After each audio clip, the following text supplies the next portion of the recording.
കോഴിക്കോട് വടകരയിൽ നിർത്തിയിട്ട കാരവാനിൽ കണ്ടെത്തിയ മൃതദേഹങ്ങൾ തിരിച്ചറിഞ്ഞിട്ടുണ്ട്. മലപ്പുറം സ്വദേശി മനോജ്, കാസർഗോഡ് സ്വദേശി ജോയൽ എന്നിവരാണ് മരിച്ചത്. ഫോറൻസിക് ഉദ്യോഗസ്ഥർ സ്ഥലത്തെത്തി ഇപ്പോൾ പരിശോധന നടത്തുകയാണ്. എസിയുടെ ഗ്യാസ് ലീക്കായത് മരണകാരണമായി എന്നാണ് പ്രാഥമികമായ നിഗമനം.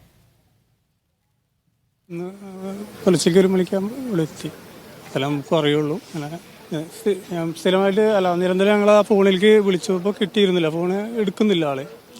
അത് പിന്നെ കുറേ അടിച്ചപ്പോൾ ഏതോ ഒരു സ്റ്റേഷനിലത്തെ ഒരു സാറ് എൻ്റെ നമ്പറിലേക്ക് വിളിച്ചതാണ്.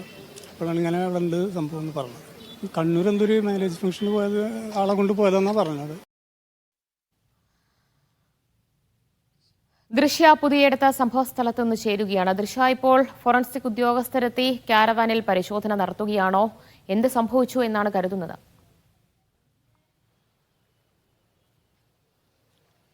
ദിവ്യ, ഇപ്പോൾ ഫോറൻസിക് വിദഗ്ധരും വിരലടയാള വിദഗ്ധരും സ്ഥലത്തെത്തി പരിശോധിക്കുകയാണ്. ഇതിനുശേഷം ഇൻക്വസ്റ്റ് നടപടികൾക്ക് ശേഷം മൃതദേഹം ഇവിടെ നിന്ന് ഏകദേശം ഒരു 10 മണിയോടെ മാറ്റുമെന്നാണ് നമുക്കറിയാൻ കഴിഞ്ഞത്.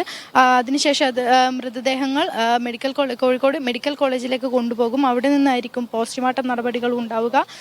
വടകര കരിമ്പനപാലത്താണ് റോഡരികിൽ നിർത്തിയിട്ട കാരവാനിൽ 2 പേരെ മരിച്ച നിലയിൽ കണ്ടെത്തിയത്. മലപ്പുറം വണ്ടൂർ സ്വദേശി മനോജും കാസർഗോഡ് സ്വദേശി ജോയലിനെയും മരിച്ച നിലയിൽ കണ്ടെത്തിയത്.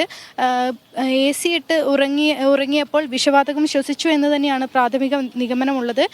മരണത്തിന് സംശയമുണ്ടെങ്കിൽ ഇതുവരെ സ്ഥിരീകരിച്ചിട്ടില്ല.